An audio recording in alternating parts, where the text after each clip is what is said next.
Why don't you have all the success, wealth, happiness, love, wellness, and everything else that you want? What's the problem? Is it the economy? Is it that your business, your job? Is it all the obligations you've got? Is it your lack of time? Is it something to do with your husband or your wife, your kids, or anybody else in your family? Why is it that you don't have everything that you want? What is the problem here? Well, it appears to me that none of these situations or people that we've mentioned are your problem. And that in fact, nothing outside of you is actually your problem. And so, if it's not outside of you, where must it be? Well, the obvious answer is what? Inside of you.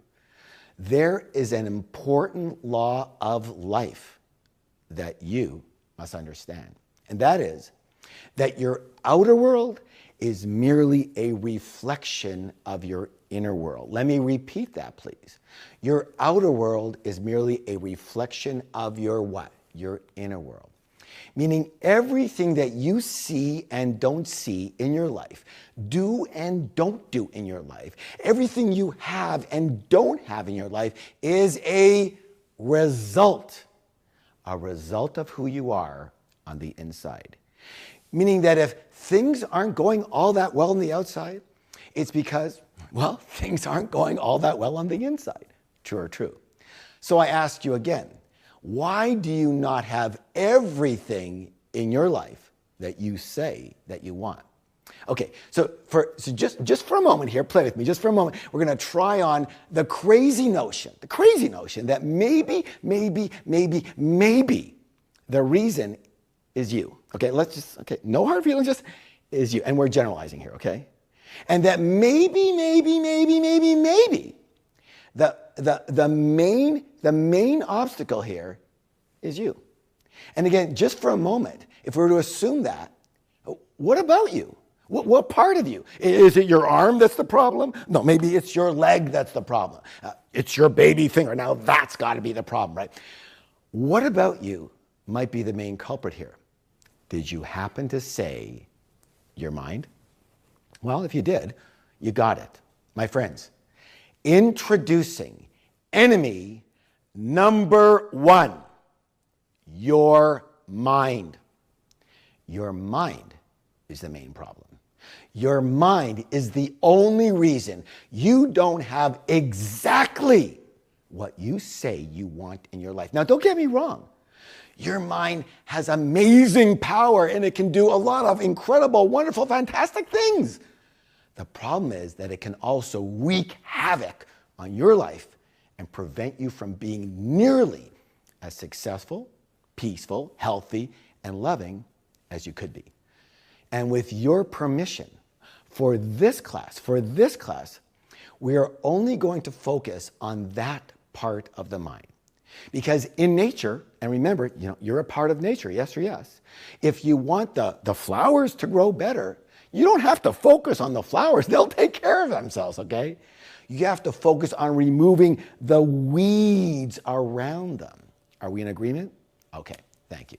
Now, some of you, actually might feel a bit insulted when I say that your mind is your main problem. And you know why? That's because most people are actually identified and therefore attached to their own mind. And the reason is because they believe that they are their mind. Let me repeat that. They believe that they are their mind. As in, my mind and the thinking that comes out of me, well, that's who I am. Okay, so now here's one of life's greatest secrets. Are you ready? I hope so. I hope you're ready, because if you really get this, if you really get it down deep inside, or at least you're reminded of this, it can and it will dramatically alter your life. Are you ready? Here we go. Ta-da! You are not your mind. Let me repeat that so we are perfectly clear here. You are not your mind. And you are not the thoughts that come out of your mind. You know that little voice that's constantly running in your head? That for some of you just said, what voice? Well, that voice. The voice you call your thinking, well, even though that appears to be you, it's not you. In the same way that you have a hand, look, here it is, I have a hand, but you're not your hand. I'm not my hand, right? Okay, not your hand. In the same way you have a leg, but you're not your leg. You have a mind, but you are not your mind. Your mind is a part of you, but it is not you. Okay, so if you're not your mind, then who are you? Well, for now, let's just say that you are the one that actually has, I repeat, has the arm, has the leg, has the mind. You are not the voice in your head. You are the one that can hear the voice in your head. You're not your thinking. You are the one that can hear yourself thinking, hear your thinking. Notice that you normally refer to it as my mind. So in this equation, there is the my, right? And there is the mind, yes or yes. So if your mind was you, then who would be the my? Who is the one that is actually, in this case, possessing the mind, right? My mind. Can you see the separation here? I hope so, because it's life-changing if you can. It's like you say, this is my car. You wouldn't say my car is me, would you? Or that you and your car are the same. You have a car. You have a mind. So there's your mind, and then there's you. And yes, you actually live in the same house, but you're not the same. So right now, I'd like to do a little experiment and see where some of your minds are at right now, okay? And the goal here is just to learn a little something about ourselves, good or good. Okay, a little experiment. So some of your minds might be thinking right now, wow, like this is deep, but I'm excited to learn and grow. And to you, I say, good job, hang tight, stay with me, congratulations, and congratulations for being open specifically.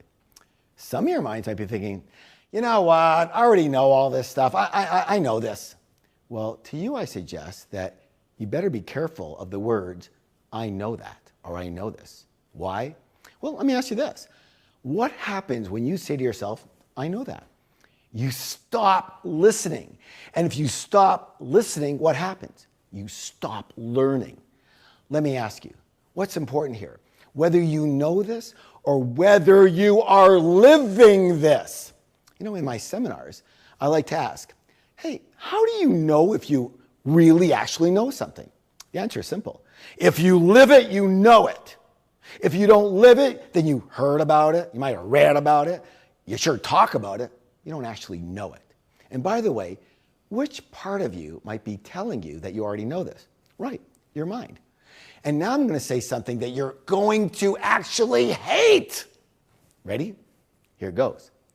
That mind that is telling you, I know that, while you are not fully living that, is not to be trusted.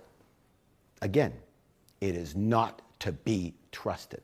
Now hang on before you freak out, and I'll tell you why in just a few minutes. Regardless, for at least this class, if and when your mind says, I know that, you simply reply with, thank you, and I could use the reminder. You know what? I could use a reminder every day myself, so maybe you can too. Okay, let's get to the last group that I want to address here. That's the group whose mind might right now be saying, this is a load of crap. And I'm using crap very lightly, okay? Again, who's talking here? You or your mind? I can tell you it's your mind. And again, that voice cannot be trusted. Case in point, how's your life so far? I mean, really, how are you really doing? Are you really, really, really, really rich? Are you incredibly happy? Are you in amazing physical condition? Are all your relationships wonderful and deep and loving and close and beautiful? Maybe so. In fact, I hope so.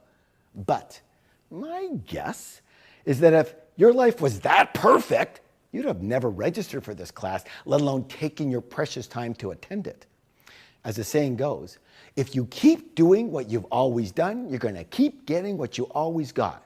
So I invite you to let go of your skepticism for just an hour and be open to something different. And you know what? Right after this class, you are totally welcome to go on doing what you've always done, and you can do it for the rest of your life. Or maybe not.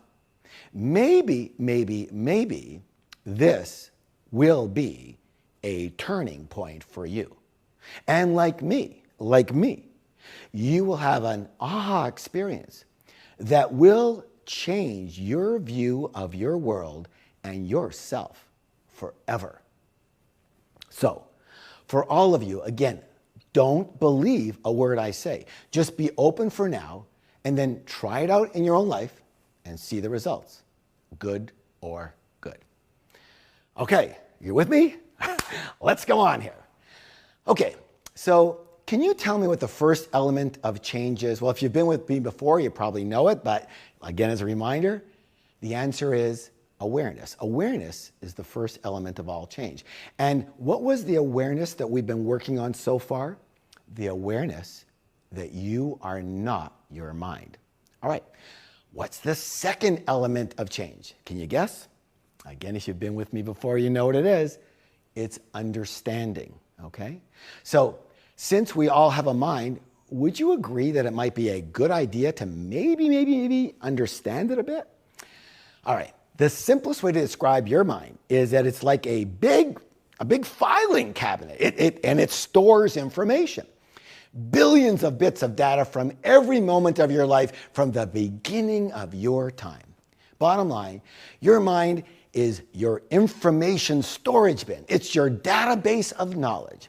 All right, so how does it work? Well, every moment of the day, everything you experience with your senses goes back to your mind so that your mind can what? Interpret and make meaning of it. I want to be clear, so let me give you a simple example. Let's say you're driving by an empty property, okay, and you see a for sale sign. All right, you see a for sale sign on the property. You immediately go what? To your file cabinet called your mind for the meaning, and then your mind tells you what to do about it or not do about it. Now, for most of us, this will simply be a very neutral sighting. We're just going to drive right by like the billion of other things that we see and we just don't do a thing about.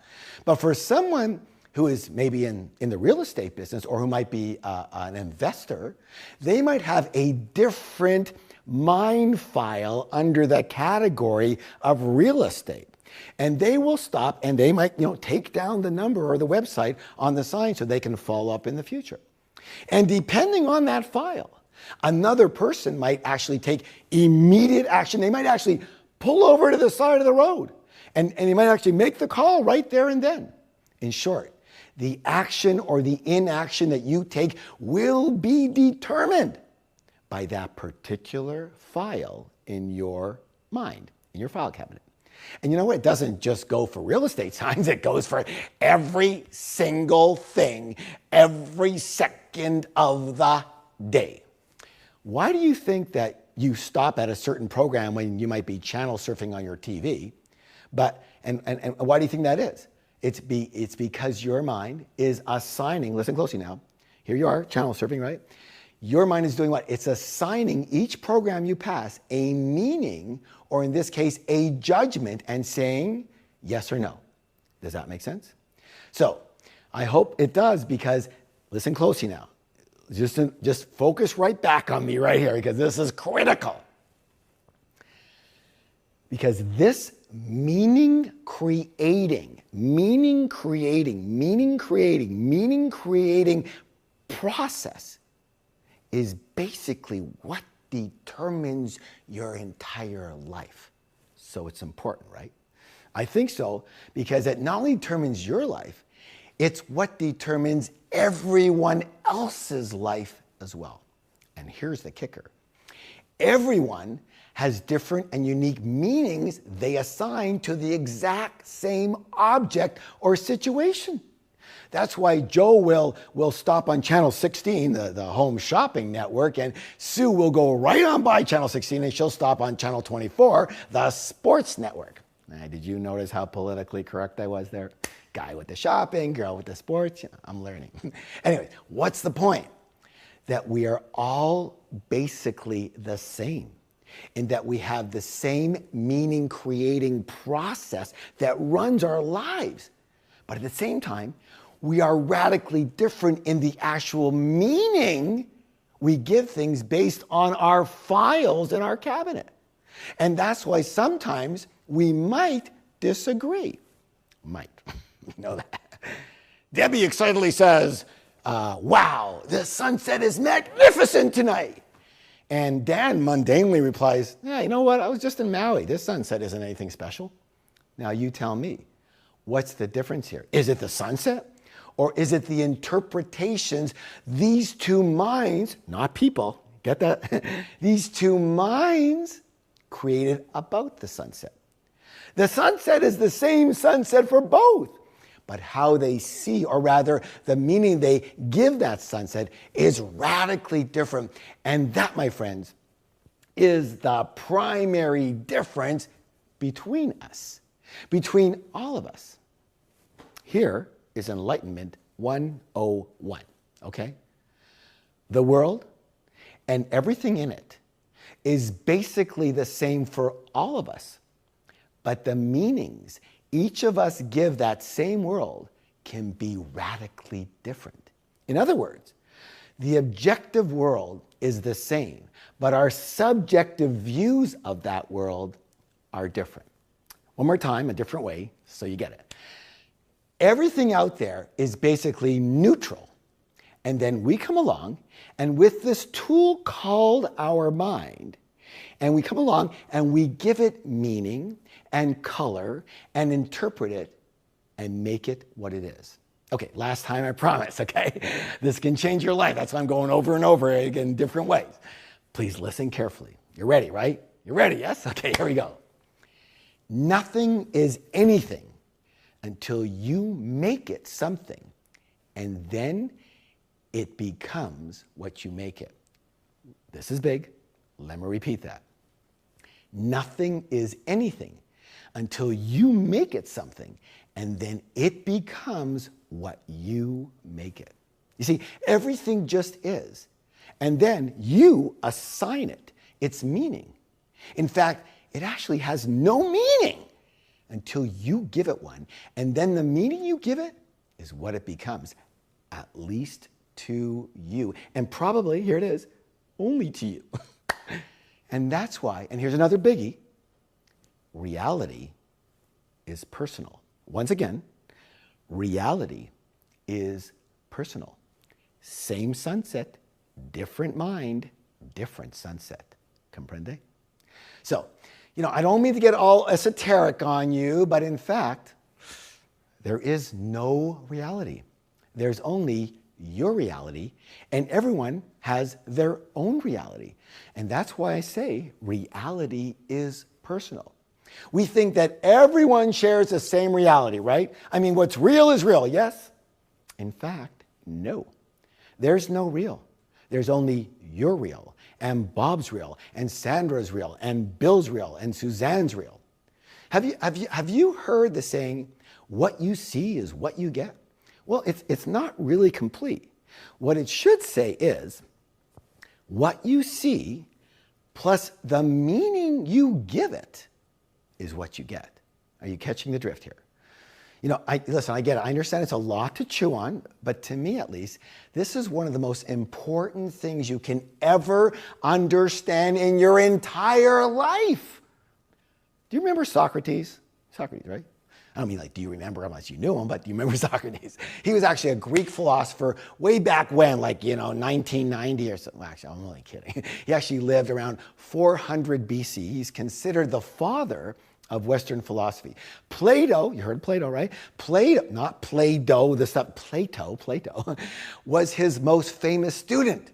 And he went on to teach Aristotle, who would then tutor Alexander the Great. Bottom line, this dude was super cool and super smart and super conscious. Anyway, now that I bored you to tears with the history lesson, can you just tell me what Socrates is well known for saying? Do you know? I'm going to give you a hint. It's only two words. The first word is, it's no. And the second word is, come on, you got it, thyself. Socrates said the secret to life was to know thyself.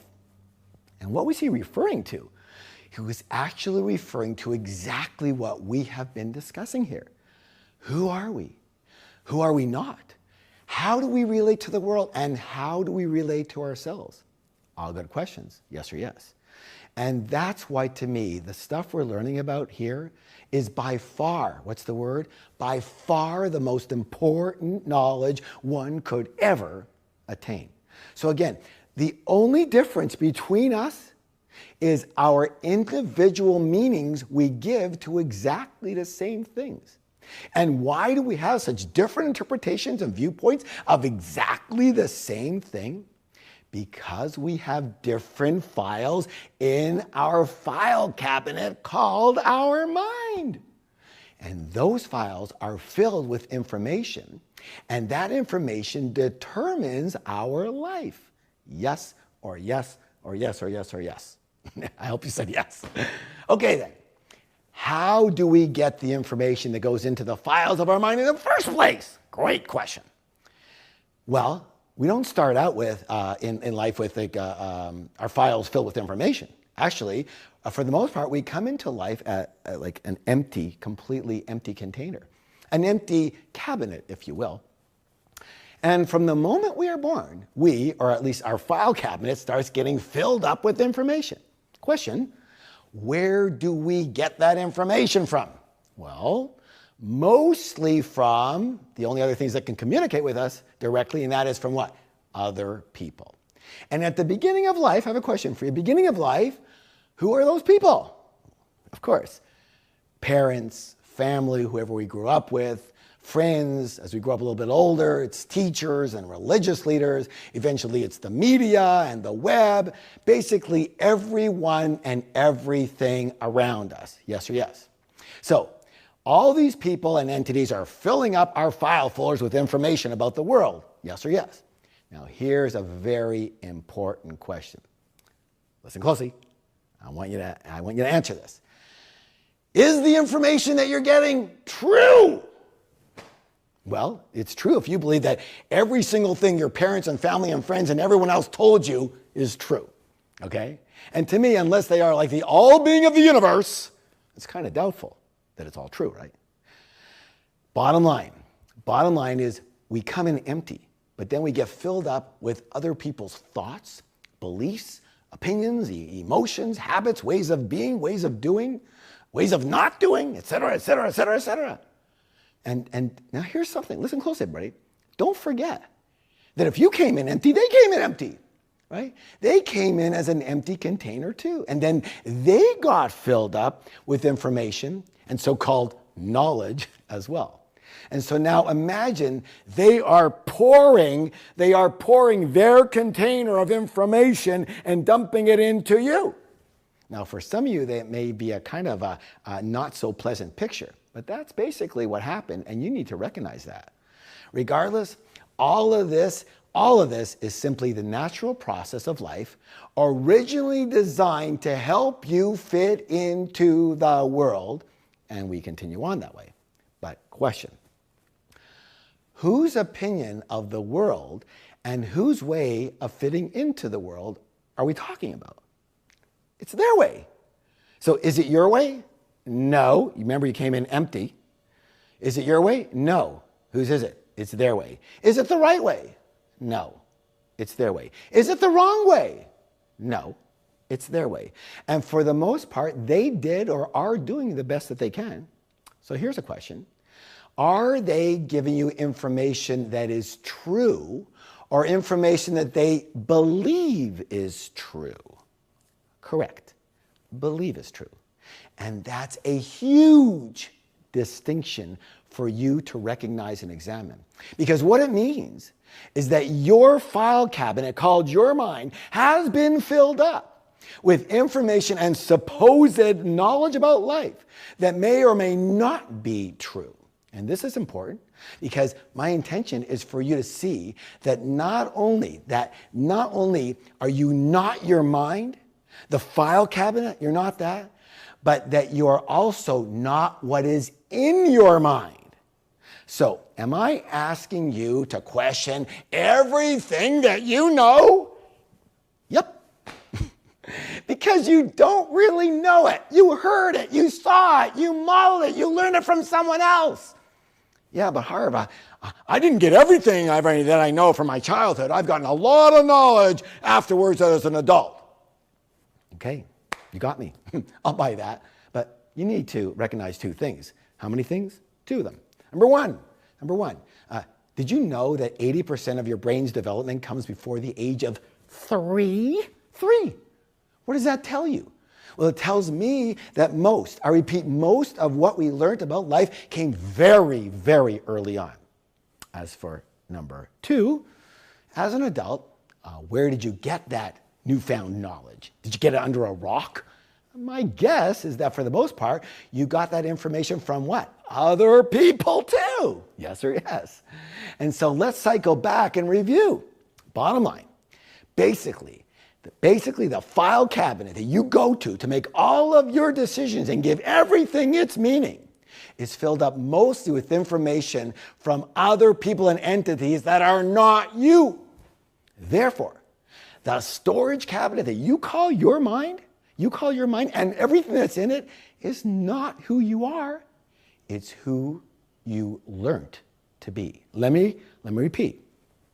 Your mind and what's in it is not who you are. It's who you learned to be. And this, my friends, is exciting, fantastic, very good news. Why? Because again, if you know your mind has been filled up with other people's information and it's not yours or you, then you can do what? You can separate yourself from it and not take its voice, the voice that you hear in your head, as gospel. And that gives you something very, very, very, very, very, very, very, very, very, very, very, very, very, very, very, very important. Want to know what it is? It's choice. What's the word? Choice. If you know you are not your mind, and therefore you are not the voice in your head, then you can hear what the voice is saying, but since you are separate from it, you can now be what? Objective. And now you can have a choice. What's the word? A choice as to whether you want to believe that voice or not. Harv, what are you saying? Why would I want to believe my own mind? Well, because first, it's filled up with other people's information, and so it may not actually be true. And second, because it may not be all that supportive to your success and happiness. Why? Well, how are or were their lives? Are or were they really rich? Are or were they really happy? Are or were they always loving? Are or were they emotionally solid? Are or were they always in great physical condition? Well, if not, then you might want to reconsider listening to them. And again, that's what your mind is filled with, them. Meaning, when you are listening to your own mind, you are basically still listening to what? Them. Still. Now. Every minute of every day. Can you believe that? Let me say this again. If you are listening to the voice in your head, you are listening to a recording of information coming from people who may not have done all that well themselves. You believe that you're listening to you, right? But unconsciously, you're listening to them. And again, I'm not questioning whether it's right or wrong or true or false. I'm only asking one thing. How's it working so far? How's your life? Is it everything you dreamed it could be? If not, what's the problem? Can you answer that question better now? The only problem, the only obstacle stopping you from being, having, doing literally anything you want is you. And specifically, what part of you? Your mind. Your mind. And specifically, what part of your mind? The information and so-called knowledge that is filed in your mind, which is then delivered to you by the voice in your head by way of thoughts. In short, what I'm trying to do here is blow up, boom, blow up this entire mind scam. Why? So you can begin again. So you can be be fresh and start over again. But you know what? Unfortunately, you're never going to be able to start from a perfectly clean slate. Unless, of course, like you have a lobotomy, or the opposite way, you spend like 40 years meditating in a cave. But at least now you know what and who you're listening to. And now you have a what? You have a choice. What's the word? A choice as to whether you want to believe that voice, and more importantly, want to act based on it or not. Okay. So we've covered the first big reason that you might want to question the validity of the voice that's in your head. Yes or yes? Simply put, it's not you. Now let's get to the second reason to question that voice in your head. And this one, believe it or not, it might actually be even more important than the first one. Are you ready? I hope so. Why do you think you even have this file cabinet called a mind in the first place? What was the original reason? Did the universe or the evolution of the world, did it give it to us to be super successful? No. If that was it, we'd all be super successful. Was it to be super happy? Nope. If it was, we'd all be super happy. So what was it biologically designed for? One reason. Survival. Let me say it again. Survival. You have this storage cabinet so it can be filled with information for a single purpose: to help you survive. Bottom line, your mind is a survival mechanism. That's all. That's its only real function. Its primary function is not to make you successful or peaceful or loving. It's to keep you alive. My friends, it's vital that you get this. Why? Because if you do, your life will change. Your life will change. And if you don't, it won't. It won't. Very, very simple. Now, because your mind is a survival mechanism, what's its main job? Protection. What's the word? Protection. So your mind is basically it's like your bodyguard.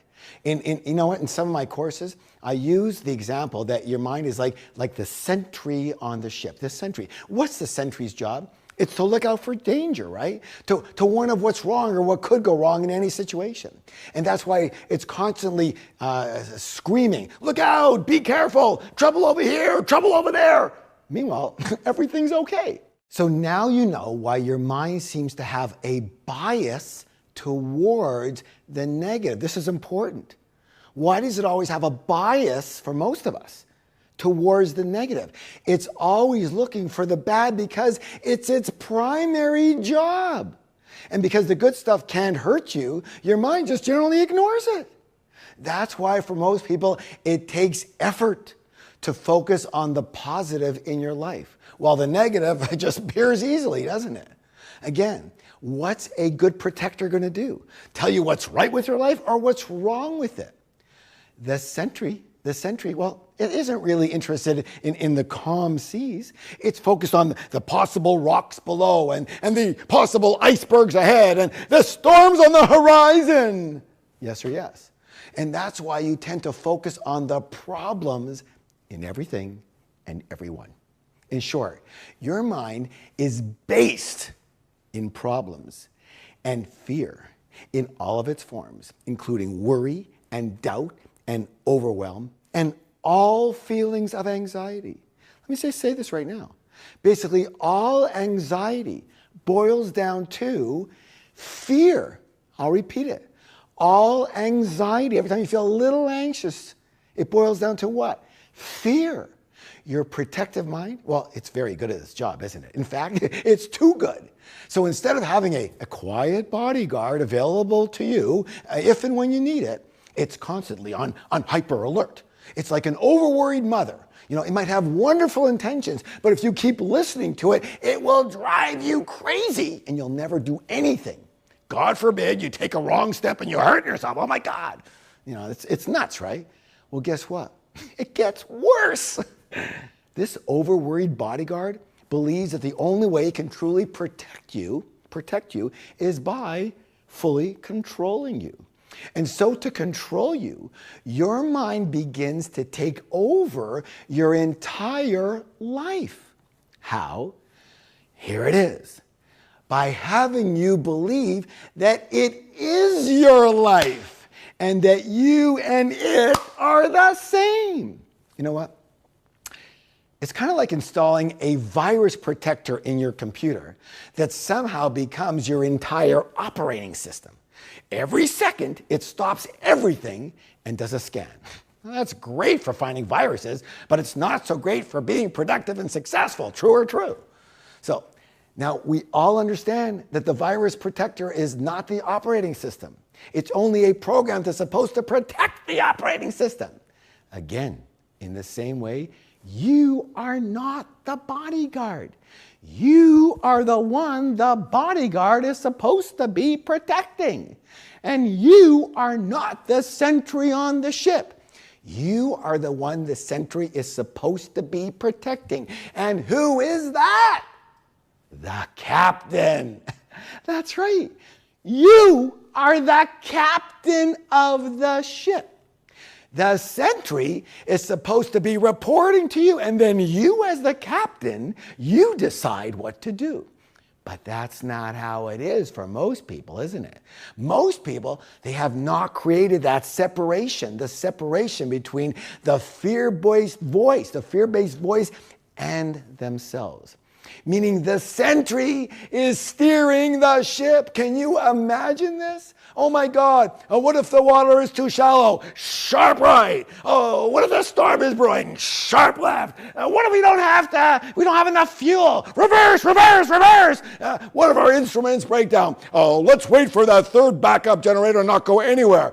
What if we hit an iceberg? Well, it's the Caribbean. I know we're in the Caribbean, but with global warming there, it could be icebergs anywhere now. You know, it's too risky. Let's not go. And you wonder why this ship isn't getting anywhere. Are you getting this? Because if you are, you will be 1 in 10,000 who understands this. And 1 in 100,000 who uses this. And 1 in a million who lives based on this.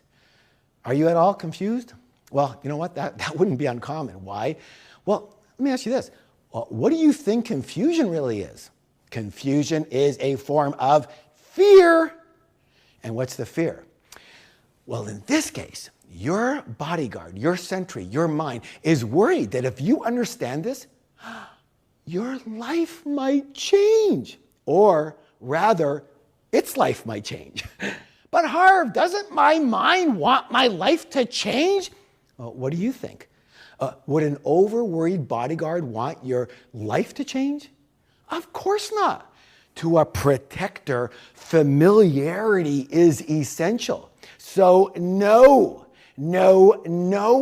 Your mind, the bodyguard, the sentry absolutely does not want your life to change. But Harv, my life isn't perfect. I'm not as successful as I want to be. I'm not as peaceful and happy as I want to be. I'm not as loving as I could be. And you know what your mind says to all that? Who cares? None of those are my business. Again, let me cycle back to this learning. Your mind is not the success director. It is not the inner peace director. It is not your love director. Your mind is your protection director, and that's it, and that's what it's really good at. And to make sure you listen to it above all else, it has you believing it's also your success and peace and love director too. But is it? You tell me, how's all that working in your life so far? How's it working so far? The answer will either be not very good, or okay, or pretty good, but it could be better. And the reason that I know it can't be all that amazing is that, number one, you're in this class. And number two, like almost everyone else, you are being run by fear. That's right. Run by fear. The protective mind is based in fear and lives in a constant state of fear. Now, you might call it stress. It's the same thing. And your life is full of problems. Not because there are so many problems, but because all your bodyguard focuses on is what? Problems. Therefore, that's pretty well all you see. And because that's all you see, that's all there is. And because that's all there is, that becomes your life. The reality is that most people spend the majority of their time going from problem to problem. Fixing this problem, then fixing that problem. Then there's this problem, and that problem, and this problem, and it's the problem then. It's a problem, problem, problem. Hoping one day they will magically have fixed all of their problems and they'll be finally free of them. But have you noticed something? That never happens. We are never fully free of our problems. There's always something that's not quite right in your life, isn't there? It could be a major or it could be a minor thing, but it's not quite the way we want it at this point. So, because your century is based in problems and your century has you believing that it is you, then you become based in problems and your life becomes based in problems. Does that make sense? Now again, we're only focusing on the weeds here and we're generalizing, yes or yes. But having said that, unless you are truly enlightened, your entire life is based in problems and fear. And for those of you who said, in your mind just said, no, it isn't, that's the voice of fear talking, the voice of protection. And by the way, who is it protecting? You? No, itself. Because remember, if you change, its job as the bodyguard gets harder. Now, here is a real doozy. Now, I don't really remember the last time I used that word, but it was like yesterday. No, 1,000 years ago. It's a doozy. Are you ready? Here it goes. So we already know that your mind looks at everything as a problem. But can you guess what happens if it doesn't find a problem? Simple. It creates one! Have you noticed this? Do you ever wonder why people seem to nitpick over nothing? You know, finding things to bitch and complain about when there's really no issue at all? You know, making mountains out of molehills? Well, now you know. It's because this problem-based mind, it's getting bored. What? No problems? Nothing wrong? Ha! We'll see about that. Hey, isn't this cappuccino a bit on the light side? It cost me $5, you know. You would think for $5 you get a proper cappuccino in this city, you know? I'm not going to stand for this. I'm going to have them remake it. Damn, the line is too long. This place is terrible. I'll never come back. Can anybody relate to this? Like there's nothing, and it seems like you're all upset over like that, nothing, or someone else's. Do you happen to know any people that are like this? Is anyone willing to admit that sometimes, not always, sometimes you're like this too? Okay, so what to do about all of this? Well, it's actually a what not to do. Don't believe your own mind. Don't believe the voice in your head. Don't believe a thought you think. What? Don't believe a thought I think? Correct. I'll say it again. Don't believe a thought you think. Remember, this thought is usually coming from an overprotective sentry on the ship. And therefore, as the captain of the ship, it is up to you, who? You, to take what the sentry says with a grain of salt. And then objectively choose whether to buy into it and whether or not to act on those thoughts based on what will support you in your life right now. And that, my friends, is the definition of consciousness. You've heard the word, right? Consciousness. I'm sure you've used the word consciousness. Well, what is it? Consciousness is, listen closely now, living from choice in the present versus programming and habits from the past. Let me say that again. Consciousness is living from choice in the present, in the moment, versus living from programming and habits from the past. In short, it's questioning the mind's voice, the programming from the past, and then choosing whether to act on those instructions or not in the present moment. Good or good? Okay, Harv, this all sounds good, but hey, you don't understand. The voice in my head is super loud and it never shuts up. Yeah, I get it, join the club. It's called being human.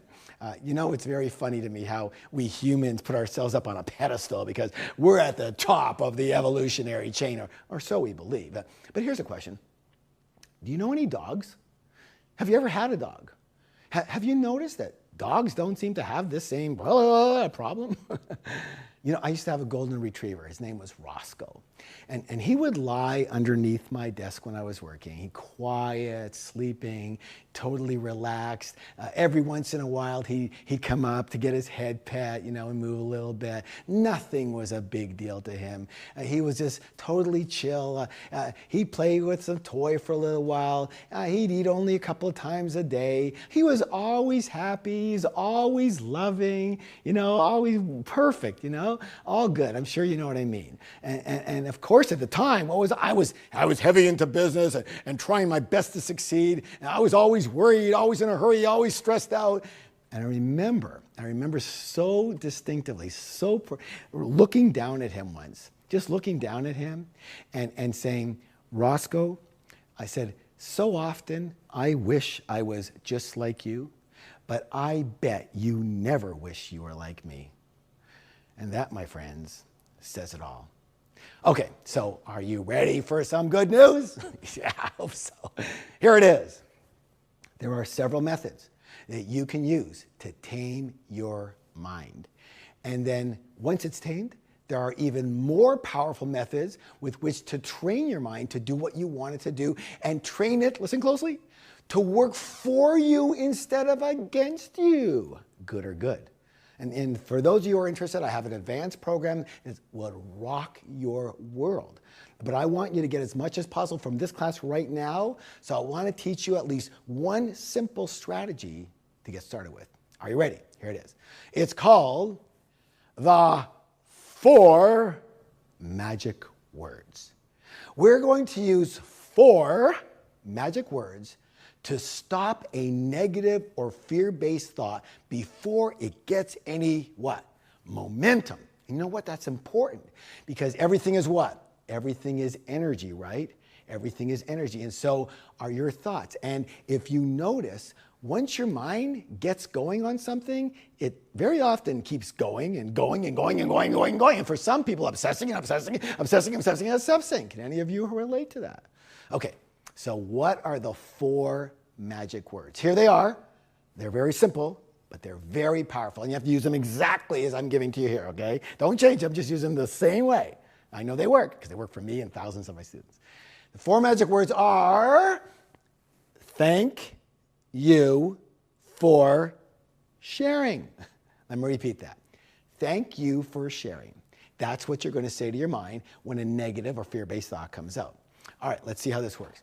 So thought comes into your mind. You hear the voice. The conscious you, the captain, right, determines who's talking here. Is it your overprotective sentry bodyguard? Well, how do you know? You check. How do you check? What's it saying? Does it sound like, if somebody else said it to you, does it sound like any type of criticism or any type of fear or anything negative or any can't do this, or anything, let's just stay with what's comfortable and familiar? If so, then yes, it's your overprotective bodyguard doing its job, what it's supposed to do. Now, what is your next step? You consciously, remember present moment now, you consciously choose. What's the word? Choose. Do I want to entertain this thought? Is this thought empowering to me? And if not, you are going to use the 4, how many? 4 magic words and say to your mind, thank you for sharing. Why? Why not just say, hey, shut the frick up already? Because you are speaking to your bodyguard. Why not be nice to it? It's yours. It's just doing its job all too well, but it can't help that. It's programmed.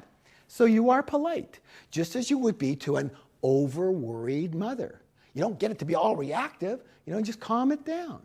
And you simply say, thank you for sharing, as in, I appreciate your concerns, but, and then you create a new and improved thought that's just more supportive and empowering, and you think that thought. Let me give you an example.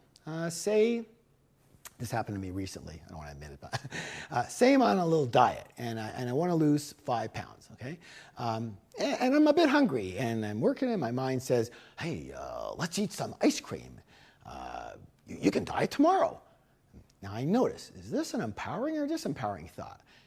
This is a disempowering thought based on my consciousness of what I want right now. And so what I say to my mind is, hey, thank you for sharing, which stops that thought in its track. And then I insert, what's the word? Insert, what's the word? Insert, what's the word? Insert the thought, a better thought. Well, you know, I'm committed to losing 5 pounds, and so I'm going to have an apple instead. And that's it. You go to the fridge, you pick up the apple, and you start eating it. And so let's summarize. You consciously monitor your thoughts. This is big. Stop right there. You consciously monitor your thoughts. What does that mean? It means it's not just on automatic. Every thought you have, blah, blah, blah, blah. You listen to what is going on in there. And as soon as you hear the voice in your head say anything negative or fear-based or not supportive, you simply say what? Thank you for sharing. And you choose a new, more empowering thought, a new, more empowering thought to replace it with. Simple, yes? By the way, are you allowed to do this? Well, I'll tell you, as long as the thought police don't catch you, I think it's okay. Of course you're allowed to do this. You better do this. It's called managing your mind. And remember, if you don't manage your mind will manage you. I guarantee that will not be pretty. Okay, now since we brought up the thought police, I want to give you 3 laws. How many? The 3 laws of thought. Are you ready? You're not ready. Are you ready? You're ready. Okay. Don't ever forget this. Number one law of thought. You have the ability to control your thoughts. Number 2, you have the ability to remove any thought from your mind. And number 3, you have the ability to install any thought into your mind. These are critical to your life. So let me repeat them. Let's repeat them. Number 1, you have the ability to control your thoughts. Number 2, you have the ability to remove any thought from your mind. And number 3, you have the ability to install any thought into your mind. Now, what does that mean to you? What does that mean to you? One word, here it is. Power! In fact, your greatest power is your ability to choose your own thoughts. Let me repeat that as well. Your greatest power is your ability to choose your own thoughts. You know, this is so important. I want you to say that with me, please, but use the word my instead of yours. Are you ready? Here it goes. My greatest power is my ability to choose my own thoughts. Good job. So good. Say it again. My greatest power is my ability to choose my own thoughts. And why is that your greatest power? Because you get to choose your thoughts, and it is your thoughts that create your life. Yes or yes? Yeah, Harv, you know what, I understand this. I just can't do it. You know, my mind is way too strong. You know, I try to control it, but it never lets up. You know, I hear myself being critical and being judgmental and being worried and getting angry and saying things to people that I love that aren't even very nice. Saying things to myself that aren't even very nice. My friends, once again, I hear you. And again, this is totally normal. But it's only normal because your mind is untamed and untrained. And that is the real problem. Not that you have a fear-based, sentry-based bodyguard mind, but that you've never tamed or trained it to do what you want it to do. You've never trained it to work for you instead of against you. Okay, so is it too late? Like, what can you do now? Well, you can begin by consciously, what's the word? Consciously observing your mind and not blindly believing everything it says. You know what? And that's what we've been working on so far in this class. Or, you can actually take a shortcut and bypass the entire mind-based, problem-based system altogether and learn to live in an entirely new way, the way of true power, inner power, not power over anyone else, power over yourself. And that's an important distinction because power over others comes from our fear-based self, while power over ourselves, that comes from our higher self, our true self, our most conscious self, our most enlightened self. You know, Buddha said, to conquer oneself is a greater task than to conquer others. The Guru, Swami Vivekananda, he put it another way. He said, conquer yourself and the whole universe is yours. And of course, what part of ourself do we need to conquer? Yes, our fear-based self. And this is what all life masters do. Like the samurai, you've heard of the samurai. By the way, do you know what the word samurai actually means? It actually means to serve. So, you conquer yourself in order to better serve yourself, serve others, and serve the world. Having said that, it's always interesting to me that so many people, they talk about making a big difference in the world and in other people's lives. But you know what? That's as far as it goes. They talk about it, but they can't do it. Why? Because to make a real difference, you have to take real action in the real world. And the same goes for success. And you cannot do that if your life is based in fear and your mind is stuck in worry and you constantly have doubts. In short, you just cannot do what you want to do. You cannot have what you want to have, and you cannot live the way you want to live if you cannot conquer yourself and get to a place where that fear-based, problem-based mind doesn't run you anymore.